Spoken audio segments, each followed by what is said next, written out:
Okay, welcome. Again, this is the webinar, Limit the Power of Privileged Users with Privileged Identity Management and Privileged Activity Monitoring.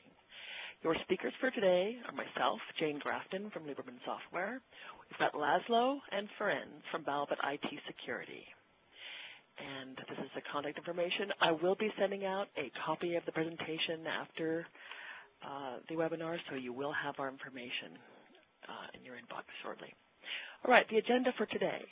We're going to tell you a little bit about who we are as companies. Then we're going to talk about the key privileged user security challenges that we're facing out there today, and then how we solve the problem of securing those challenges. We're going to show you a demonstration of our integrated solution. We're going to talk about next steps and then answer your questions. So first I'll start. This is going to be back and forth between BalaBit and Lieberman. We're two companies, but we have an integrated solution, so it's power of the two of us. Lieberman Software was founded in 1978, became an ISV in 1994. We are the pioneers of privileged identity management. In 1999, we released the first random password manager, and now we've got over 1,200 enterprise customers in all verticals. We especially have a strong presence in government and national defense. We are followed by the analysts, including Gartner, Forrester, 451 Group. We're U.S.-based, management-owned and profitable.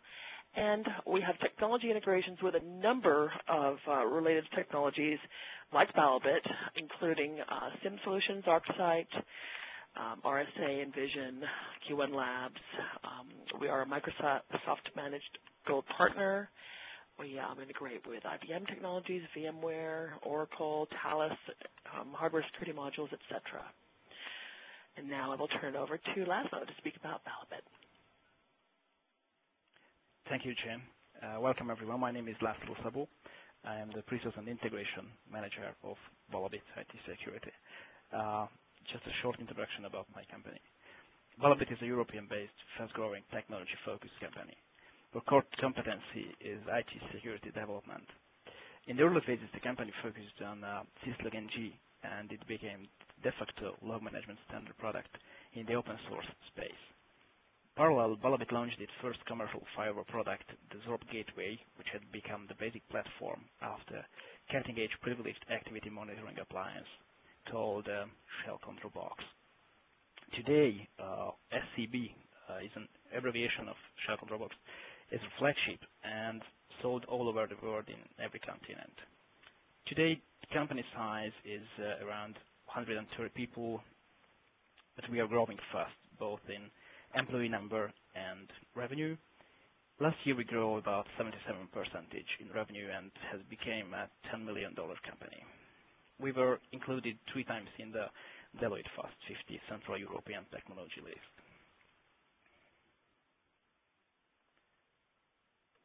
Jay, great.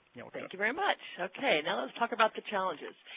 So as you're pretty well aware, security breaches are coming at us from every angle. People are losing laptops. People are cracking administrative passwords. They're trying to break into your network any way they can, and they're taking advantage of poor practices by employees and companies, and they're taking advantage of technologies to break in. So how do we stop these? There's just been so much going on. So one of the key ways hackers gain access is the misuse of administrative privileges. So what they do is they'll crack a administrative credential on, let's say, a router or server because maybe it's the default password or it's easy to crack. It's less than 15 characters. And then they'll leapfrog from system to system, and they'll take your data. They'll clean out your company. They, it's not a good place to be. So let's talk about what we mean by administrative credentials. So Lieberman Software is in the business of managing and securing privileged accounts everywhere in the enterprise and cloud. So we're talking about the administrator, domain, local accounts on your servers and desktops and network operating systems. We're talking about the sysadmin accounts of your databases. They're in middleware. They're the proxy and gateway accounts. They're on your network infrastructure. Every router, switch, gateway has an administrative credential. They're in applications and they're in VM environments. So those are the accounts we're talking about. And now I'll turn over to Laszlo to talk about what the problem is with those. Thank you, Jim. Sure. Okay, let's start a short game called Who is Who. I'm interested if anyone knows Walter Powell or Roger Geronio or Terry Childs. Have anyone heard about them? Do you know who they are? If not, I have to reveal their secret. They are not sportsmen or politicians. They are quite common system administrators who became very famous, rather notorious all over the world. First guy is Walter Powell, who is who was an IT manager at the Baltimore Substance Abuse System INC. He's a disgruntled IT manager because he hacked his former employee's computer and replaced his boss' presentation with a porn image. To see a pornographic image instead of the financial results and a huge screen at the meeting together with the board, it can be really, really embarrassing. But okay, you can say it's not the end of the world. Let's see who is the next guy, Richard Geronio, and what exactly he did. He was the system administrator at UBS Payne Weber and was found guilty on computer sabotage for writing, planting, and activating a logic bomb that took down to 2,000 servers in a company. The attack left the financial giant traders unable to make trades, which is the lifeblood of the company, for a day in some offices and for several weeks in other offices. Executives at UBS never reported the cost of lost business, but did say the attack cost the company more than $3.1 million to get the system back up and running. It isn't funny at all. Let's see who is the third guy, Terry Childs. He's the most famous or notorious, whether you see, of those three guys. He was a technology network engineer at the city of San Francisco, and he has committed an internal denial of service attack against the San Francisco Fiber WAN network. He has withheld the network's passwords for over 12 days and has held the system in his hands. In those 12 days, no one could access or log into the system with system administrator rights because he was the only one who knew the passwords. So it's getting more and more serious. What can we do against these illegal and really unexpected and unweighted activities? Do you have any idea how many of those incidents were revealed? Well, we have some. We made a survey at 2011 at Sysadmins Day and Hacktivity with 200 respondents. We get quite surprising answers to our questions. Let's see them. 45% has said that they are usually downloading illegal content at their workplace. 48 said that usually or sometimes at least they are breaking the firewall rules because they can have access to the firewalls and they can change the rules for their favor. 29% has committed data theft in the company.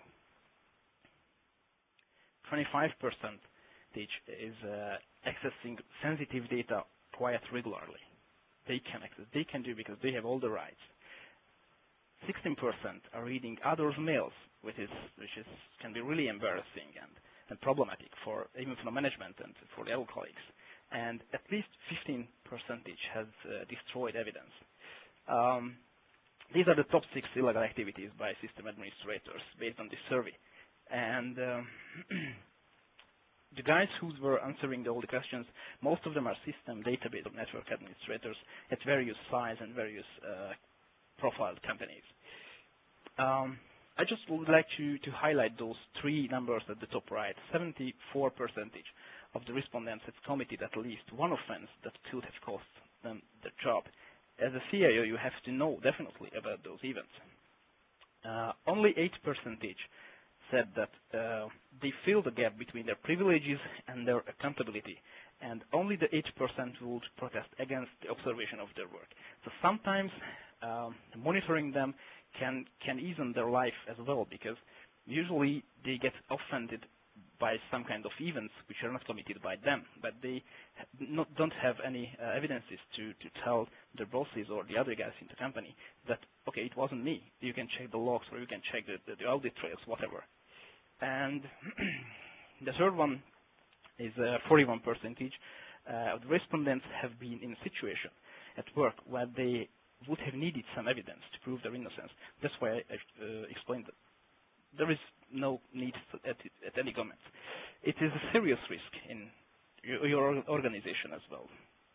The system administrators are the most privileged users in every company. They can access sensitive information such as financial CRM data, personal records, credit card numbers, whatever. Furthermore, several administrators typically access the same privileged account, sharing the account password, which could be treated as not treated as secure from this point. Consequently, it is very, very hard to answer the question, of even more difficult to provide a proof of any misuse. In large enterprise, there can be a huge number of servers which are administered by hundreds of thousands of system administrators. Let's see what to do with them. Jay? Right. So basically, you can't trust anybody, and you need evidence. So what we propose is to do two things. One is to control those administrative accounts, and then to monitor them. So what's the threat posed by those privileged accounts that I talked about earlier? Well, they're the most powerful accounts in the organization. They provide access to the most sensitive information. They're rarely changed and known to many, and because of that, there's no individual user accountability. People aren't changing their passwords and frequently enough. They're sharing them amongst their administrators, and that's just not effective. So let's ask you some questions. Are you, or is your organization at risk? So first of all, do you know where all your privileged accounts are? You can't secure the accounts if you don't know where they are. Who is sharing credentials? And if you do have administrators sharing credentials, are they accountable? Can you associate a login by Jane Grafton to a server, or is it just an admin who accessed it? Do your passwords change? How often do they change? You know, for most regulatory mandates, you need to change your passwords every 90 days. And if you don't, will you pass your next IT audit? And then will your passwords withstand dictionary and social attacks? So are they complex and long enough? And then, do you know what your admins are doing on privileged assets? So once someone gets onto a privileged asset, do you know what they're doing? These are questions that we can certainly answer. Laszlo? Thank you. Sometimes there is an internal need to monitor the privileged accounts, but the ability to monitor user activity and resource access has become a part of the standard of due care for a wide variety of regulations across many industry segments. Just a few examples. BalaBit is the underlying control framework of Sarbanes-Oxley. The BalaBit controls for security monitoring, change management, securing data require the ability to monitor user activity and resource access. The PCI DSS, the payment card industry data security standard, it references a need to audit access to cardholder data and the need to implement an access control system. ISO 27002 references controls for monitoring system use, controls for system administration and operations, and management of security incidents. And at the end, there is IP, Basel 1, 2, and GPG. GPG is a good practice guide that the UK government has been issued. So those are quite similar requirements which are targeting the monitoring of the secure privileged accounts. Let's see, what is the limitation of the logging? Why we feel that logging is not enough for a regulatory compliance? Well, logging as a technology is originally was developed in the 1980s by Eric Allman and as a part of the SendMail project. It was initially used to debug the SendMail's buggy code, and it has been proved so valuable that other applications began using it as well. Syslog has become the standard logging solution in Unix and Unix-like systems without any authoritative published specification. It just happened. Since then, centralized and local logging is a must-have on every and single IT system for monitoring, analysis, and basic auditing reasons. But there are many blind spots which are not covered simply by logging. So where these blind spots came from? The most activity logging acts like fingerprint forensics at a crime scene. Database logs and system logs show the results of what the user did, but then you need to backtrack from this arcane evidence and figure out what it means and how it got there. There are many, many applications, and especially cloud applications and legacy software or custom software. They don't produce their own logs. Summarizing this whole, logging is about writing tons of records about what's going on in the system or on application level, and it's a must-have. But privileged activity monitoring is about creating evidences about really who did what in our system. If you see this pyramid at the top, you see activity records like has been recorded by a security camera system. System logs are most like snapshots about how our system are running. Okay, let's see how do we solve the problem. Okay. Yes, so we solve the problem by mitigating the risks through automation. So these two solutions are integrated together to provide privileged identity management and privileged activity monitoring. So we're going to control and secure the actual administrative accounts. We're going to make sure that only authorized individuals get those accounts when they're at it for a short time, and then it's audited. And then when they get onto those systems, we're going to audit what they do, so you have a complete closed-loop, end-to-end secure trail. So how does it look? So first of all, when it comes to privileged identity management, privileged identities cannot – wow, that's a great slide. Let me just say, it's really impossible to manage privileged identities with the wrong technology. So it's important that you have a solution that makes it easy for you to automate the management of those technologies. You don't want to add any more complexity to your infrastructure. So what we do is we provide a solution called Enterprise Random Password Manager, and it does 4 things, and it does it really, really well. First thing is it identifies and documents your critical IT assets, their privileged accounts, and their interdependencies. So it finds all of your privileged accounts and how they're used. Then we enforce the rules for password strength, uniqueness, and change frequency, and we synchronize the changes across all dependencies. That sounds like a mouthful, but what it means is we take those passwords, we throw them in a back-end database, we encrypt them, we make them incredibly strong, and then when we change passwords, we propagate those password changes to everywhere those passwords are in use. Then what we do is we delegate so that only appropriate personnel can access privileged accounts in a timely manner. So we provide a web interface for users to log into, to retrieve credentials only when they need access to those devices or those assets. And then all of that is audited, and we alert for any unusual activity. So that's the big picture of what Lieberman Software does. It secures those identities across all physical and virtual stacks, and every privileged identity, whether it's in a host OS, a guest OS, an application, presents a potential security threat if unsecured. So we lock them down. Nobody ever walks out the door knowing the password for a privileged account. We also can provide dashboards to pinpoint events and trends that you'd never detect in logs, and find groups of systems with unusual patterns of privileged access. So if you're doing any kind of analysis, you might identify behavioral changes by individual IT staff. That would be an upfront. So now let me turn over to Laszlo to talk about how Shell Control Box does the privileged activity monitoring. Okay, let's see how to extend this functionality with the Shell Control Box. The basic of the story was, as I mentioned, was a special firewall which was able to manage application-level traffic. And we get quite custom needs from different kinds of customers that would we be able to monitor traffics like encrypted traffics like SSH or Telnet or RDP sessions. And we were thinking about that, okay, that firewall is not specially designed for doing that, but with some modification, we will be able, because we have the technology base to do that. That's how Shell Control Box came live. It's a network security tool, and it is able to audit and control remote server administration at the protocol level.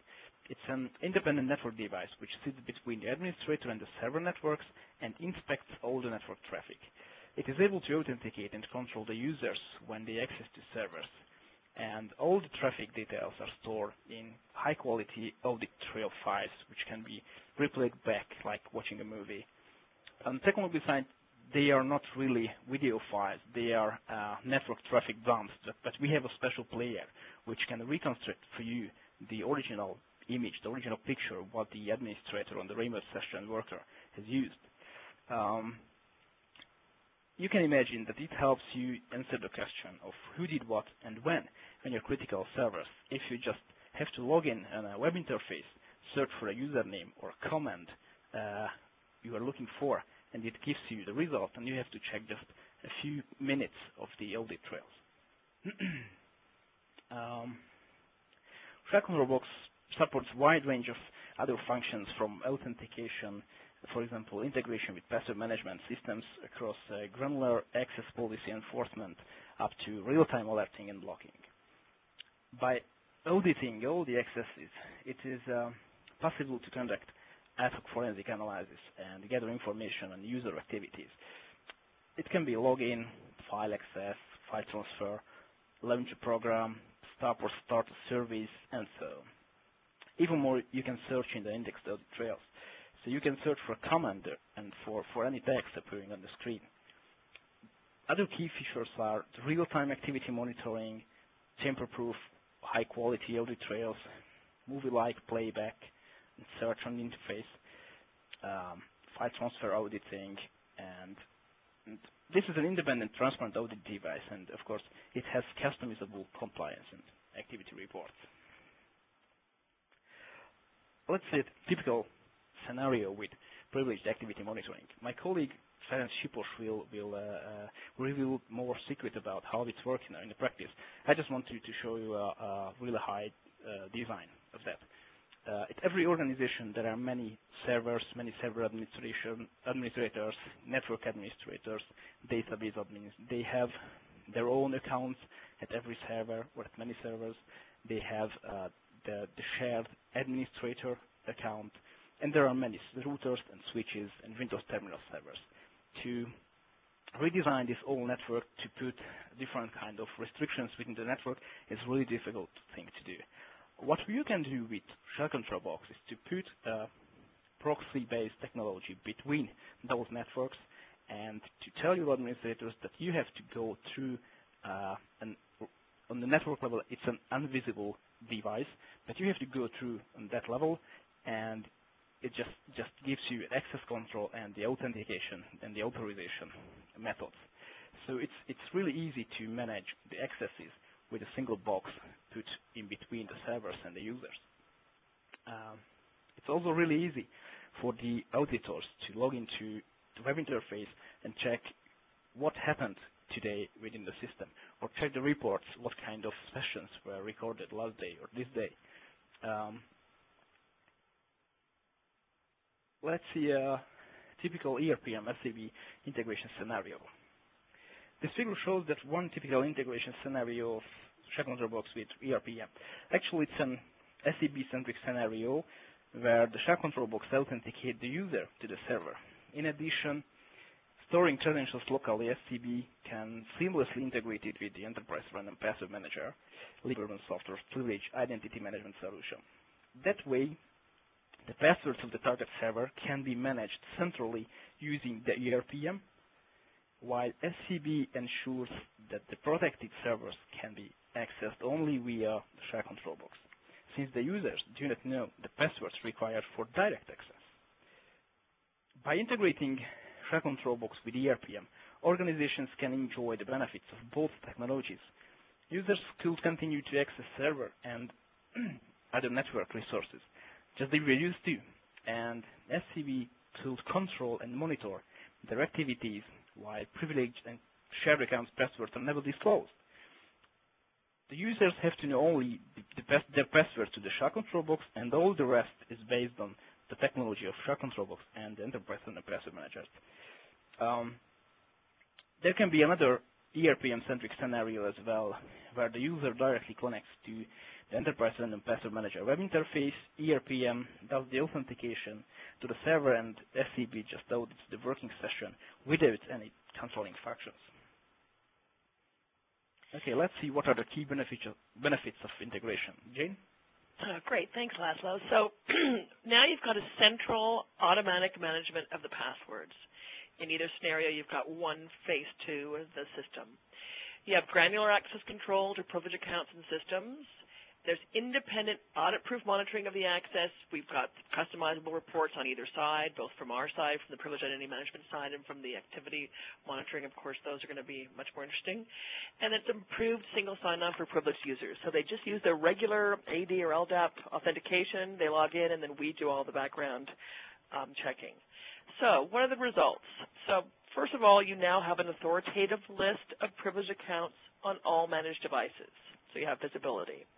Authorized IT staff can quickly access systems with their user credentials using this sort of single sign-on scenario.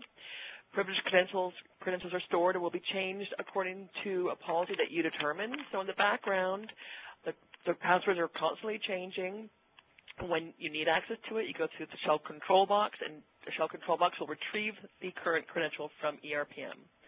All the access to your critical assets are recorded, searchable, indexed, etc. And ultimately, your keys to the kingdom are secure. That's the bottom line. So what differentiates our combined solution? First of all, it's very rapid and complete deployments in hours, not months. We've designed Enterprise Random Password Manager to have minimal professional services required. You install, deploy, and it just works. It's got superior auto-discovery, correlation, and propagation technology, so it can find all those accounts, can correlate their usage, and can propagate the password changes to everywhere it's in use. With respect to Shell Control Box, it's transparent, multi-protocol solution with granular access control, auditing, and forensics. Both these solutions are enterprise-ready for scale, scope, and complex dynamic infrastructures. As systems come on and off the network, we will be able to rein them in and gain control of them.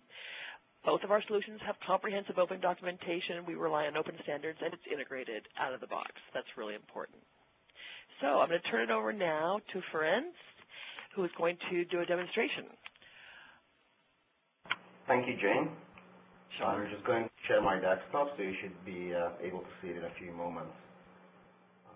Okay, until Ferenc is preparing, I would like to congratulate to Nathaniel A. Miller, who has just wrote a message to us that Child is the guy who logged out San Francisco. That's true. Thank you, Nathan. You get some kind of virtual prize for that. Okay, in the meantime, I've shared my desktop. Could you, Jane and Laszlo, confirm that you all see it? Yeah, I see it. It's a nice one. Yep, no worries. Okay, so what I prepared for today are three scenarios, three usage scenarios where end users will log into target systems, servers, and those imaginary users will try to do example activities. Laszlo talked about the concept of how share control box works, about its proxy technology, how transparently it can be implemented into a networking infrastructure. My infrastructure consists of basically two systems, a Windows client that I'm going to use here that you see the desktop shared for, and two target systems, one Windows 7 target and the Unix box. So to start out with, I'd like to demonstrate a scenario where our end user tries to log into one of the company's Linux system, and without full integration, this user will try to use a server account which is not a personalized account. So for being able to access it, the user will specify the account that Share Control Box should use to log into the target system. The user will authenticate themselves with their Active Directory personal account, and to be able to log in as the server account, the user will need to turn to Lieberman's web interface to retrieve the password and explicitly paste it into the password prompt. This is just to demonstrate how it would work with Share Control Box and no proper or no full integration between the two products, so that you have a comparison when I show the second scenario where full integration will be showcased. So the user, first of all, let's say the user tries to log in as a regular user, like his personal account. The user tries to do some example activity, but share control box will deny access to the sudo command in real time. We'll block this type of activity because it was deemed risky by the security personnel at the company, so the user will be logged out. Just to let you know, the only way to tell I'm not logging in directly to the system, to the target system, to prove it to you, I would need to log into share control box interface and show the list of active connections where you can see that there's an ongoing connection where BalaBit user has been specified. So I go back there and I try to run the sudo command, and I got disconnected by share control box automatically because the sudo command matched a certain rule which lists risky activities. So to be able to execute a sudo command, the user realizes that he needs to be logged in as a privileged user. So he tries again. This time specifies a server account that should give him enough privilege to execute the sudo command, and then share control box asks for his personal account because the demo admin account is a shared account. The user specifies his personal account and password, then share control box asks for the password of the server account. What the user needs to do this time, he needs to go to the Lieberman interface, log into the web interface, go to the listed systems, and retrieve the password from the system manually, copy it to the clipboard, go back to the prompt, and insert it. Now he was able to log in, and now he could execute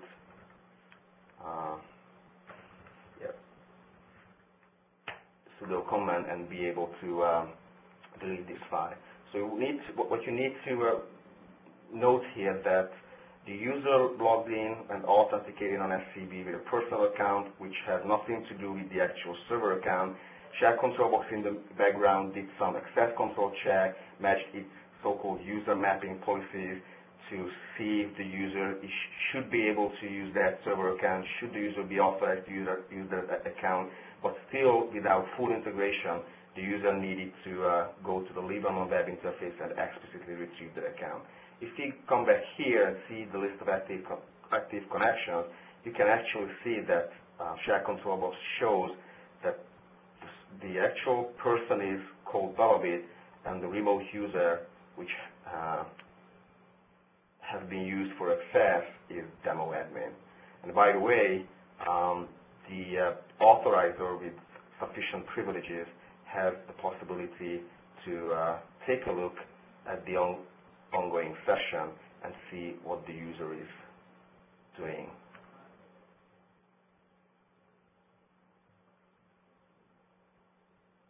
Okay, it's going to do a catch up, sorry. And if you come back to the real live session, you can see that whatever I type in my console instantaneously appears in the audit player. So the person doing the playback has the option to terminate the end user session anytime if he thinks the user is about to do something inappropriate. I hit the terminate button and you can see the end user got disconnected. Okay. Taking the integration one step further, we thought it would be better if the end user would not need to reveal the password, but share control box could. Once it does the access control check and grants the user access to that particular server account, it should be able to retrieve the password from the Lieberman Enterprise Password Manager automatically. So if the device is configured to work so, I can easily come to this connection, specify the server user I'd like to be, which is demo admin in this example again, provide my personal credentials, which by the way can be against Active Directory, POSIX LDAP, or these accounts for SSH can be managed and maintained locally on the device itself. I hit enter, and as you will see, okay, it's something wrong.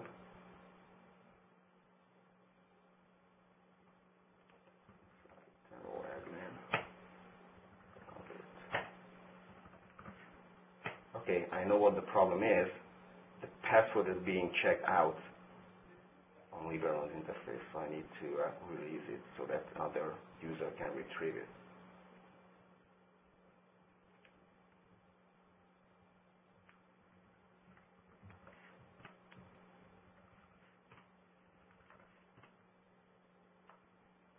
Okay, you can see I got logged in as demo admin without needing to type in the password manually.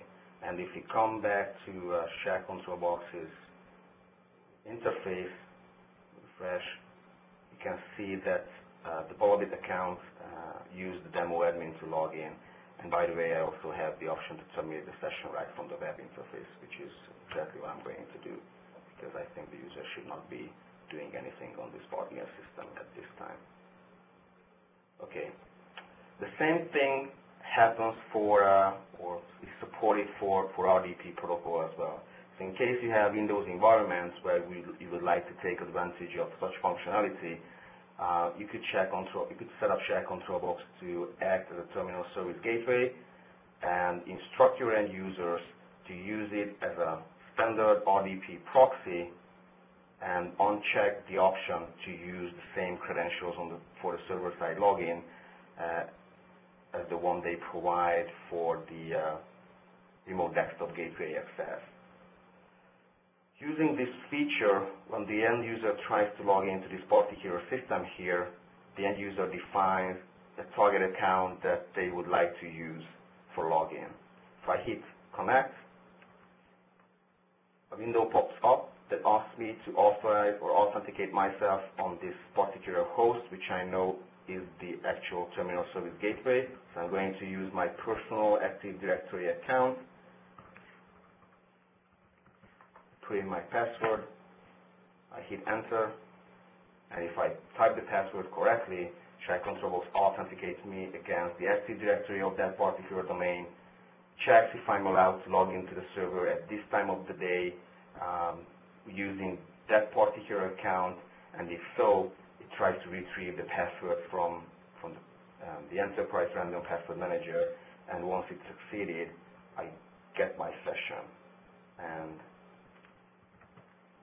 as you can see, I managed to log in as an admin privileged user without actually knowing or retrieving the password explicitly for that account. And the reason I have the option to retrieve the password from the Lieberman interface, it's optional. I could deny access to those passwords and give only access to the passwords for the service account that Share Control Box uses to talk to the Lieberman API. Okay, what the interesting part can be is the playback of such sessions. Let me generate some meaningful example activity. Let's say I'm a regular admin user. I manage to escalate my privileges by using Share Control Box and asking access for the demo admin account. Once I'm in, as part of my regular work, I'm going to start out of the Services Management Console, and let's say I stop the print pooler service. I get distracted for whatever reason. I close this window without starting the service back up. This can happen easily, and if an auditor needs to find out what happened in the company's environment, a tool like Share Control Box can be vital and can come to the rescue. Let's say the administrator comes or the auditor comes to the web interface, sees on the timeline in a daily view, can be changed from monthly to minute granularity, that today there are 32 entries pertaining activities that happened in my environment. I know for sure that the the alerting system where end users complain about being unavailable is a Windows-based service, so I can easily neglect SSH accounts and focus on RDP from actions. But I also know for sure that the user needed to be able to log in and do interactive things, so I can filter out denied sessions and focus on only accepted ones. Okay, that's still multiple sessions, and if we imagine a real-life scenario, these sessions could be up to 8 or multiple hours long. Obviously, I don't want to spend time playing those sessions back from beginning to the end, even if the playback happens in movie-like format. That would take a considerable amount of time. So what I can choose to do is export all the trails. I could have also checked and further filter on, okay, I know that to be able to stop the service, the user needed to use admin level privileges. So I can also filter out these ones I don't need to care about. So I click on that, so I can see that demo admin was used on the server as an admin account, and this person was the actual individual behind those accesses. So coming back, I can choose to export those sessions only. These entries belong to these two particular sessions. I don't want to play these sessions back one by one. I can turn to the search functionality of the audit player application, which basically searches for textual keywords that appeared during the end user session on the end user screen or console. For character-oriented protocols, this functionality works with the textual output of the console, so you could say it's rather easier than doing it for graphical protocols. In case of graphical sessions, the audit player implements an optical character recognition algorithm. So when I do the searches, it analyzes the end user sessions, tries to recognize every textual content, and match them against my search criteria. So if I type here the service name I know has been stopped, I hit find, optical character recognition happens in the background, and if everything goes fine, these trails have been filtered to only those that somewhere in the session contain my search criteria, which the result is 1. If I do a playback, I have 2 options. I can either do a playback from the beginning, just to show you what we mean by movie-like playback. The player reconstructs the original session from the recorded network traffic. So I see exactly the same thing in the same screen resolution, screen quality the end users saw. And I don't want to play back the session from beginning to the end. I'd like to jump to the relevant session and see the user activity in context. There's a white line on the timeline that shows me where my search criteria appears on the end user screen. If I move my mouse over it, it even shows me in what context. So if there are multiple occurrences, I can select the one that is interesting for me. So I can jump right here, and when the white line starts, spooler will appear on the screen. There you are. And when the white line ends, it's going to disappear.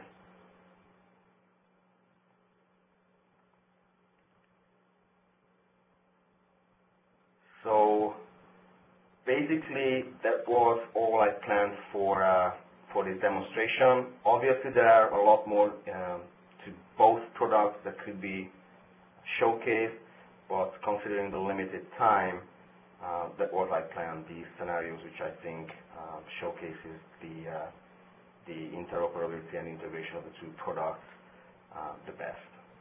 That's great. Thank you so much. That was an excellent demonstration. I'm going to jump back to the slide deck and just do a couple more slides just to talk about, now that you've seen it, what are the next steps? So the next steps, we would be very happy to individually or collectively set up a customized demo for your organization in your environment to address your particular goals or questions and or challenges. And also you can talk to a sales representative from either of our corporations at any time. And again, I'll be sending you a copy of the slide deck. So now I would like to open it up for questions. And again, if you have questions, you can submit them at the top of your screen in the Q&A tab. And I do have a question in queue right now, and the question from Kelly is, how do you access the servers with administrative privileges if the shell control box and password manager fail? Great question. I don't know. Laszlo, how would you answer that? Well, thank you. You have to have a local, you can have a local account, and it can be used for an escape situation. But generally, if SAB fails, that way, that routing will not work for you. So you have to change the normal way, and you have to change your existing network setup. There is an easy way to do that in the case of SCB. Okay, great. And in the case of Enterprise Random Password Manager, we just log in and get a new password. You can change the password again and then retrieve a new password for it.